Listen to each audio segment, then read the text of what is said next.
En Chile, cerca de 10 prisioneros políticos mapuche, entre ellos el machi Celestino Córdoba, cumplen 40 días en huelga de hambre para exigir la conmutación de sus penas al arresto domiciliario. Beneficio que en medio de la pandemia se le ha otorgado a más de 10.000 privados de libertad, pero a ningún mapuche. Más detalles con Paola Dragnik. Angélica Yancamil, música mapuche, toca fuerte el cultrún. Denuncia la injusticia en contra de su pueblo y el clamor parece escucharse en todo el planeta, menos en Chile. En el confinamiento de la cuarentena, el artista Ian Pierce talla la madera de su próxima xilografía. El crimen del Huerquén Treuquil se plasma en su arte. Pienso que es una responsabilidad de nosotros, los artistas y de la sociedad civil en general, de no quedarnos callados y difundir este tipo de atroces actos. En la Plaza de las Naciones, en Ginebra, justo al frente de la sede de la ONU, también hay gestos de apoyo al pueblo mapuche. Asistimos a un acto organizado por las agrupaciones que hay aquí en Ginebra de apoyo a la causa mapuche en Chile. En las manifestaciones por el asesinato racista de George Floyd también estuvo la bandera mapuche, desde España, desde Chiapas. Vuestra lucha me hace humilde, los saludo y estoy de pie junto a ustedes y los apoyo. Queríamos dar un abrazo fraterno, un abrazo solidario y revolucionario a todos los presos que están en huelga de hambre en la prisión chilena de Angol, los presos mapuches, que obviamente no tendrían que estar allí, dada la crisis sanitaria.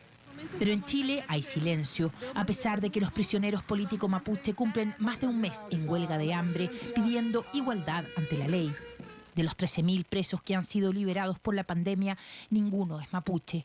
Por eso marchan, aunque el coronavirus y la represión policial los asedien. Agradecerle a todos los lamienes que nos han estado apoyando, solidarizando y pedirles que sigan haciendo, rompiendo el cerco comunicacional. Necesitamos que nos ayuden porque hoy día el Estado definitivamente debe asumir su responsabilidad respecto a los convenios internacionales que firma. Se trata del convenio 169 de la OIT y de los acuerdos con la Comisión Interamericana de Derechos Humanos que contemplan garantías culturales para los pueblos originarios. Pero en Chile, hasta el acceso a la salud es un problema si se trata del pueblo mapuche. El Colegio Médico intentó durante semanas monitorear a los prisioneros en huelga de hambre. Sigue siendo negativa la petición, sí. Después de muchas gestiones se me ha logrado evaluarlo en forma médica. El machi, desde el punto de vista espiritual, se siente bastante firme, con mucha convicción, y eso hay que decirlo. Pero además, desde el punto de vista físico, él está presentando muchos síntomas relacionados con su huelga de hambre. La situación fue expuesta en la Comisión de Derechos Humanos y Pueblos Originarios de la Cámara de Diputados. Solicitan el cambio de las medidas cautelares para que se les permita cumplir sus condenas al interior de sus comunidades. Tiene que ver con que se aplique la ley de igual manera para todos. Quienes han actuado violando los derechos humanos del pueblo mapuche tienen garantía de parte del Estado. ¿Por qué entonces no se puede aplicar de igual manera a un prisionero político mapuche que lo único que ha hecho es defender legítimamente los derechos políticos? Pero no.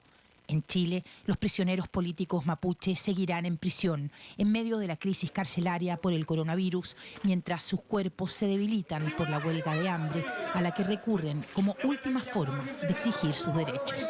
Paola Dragnik, Telesur, Chile.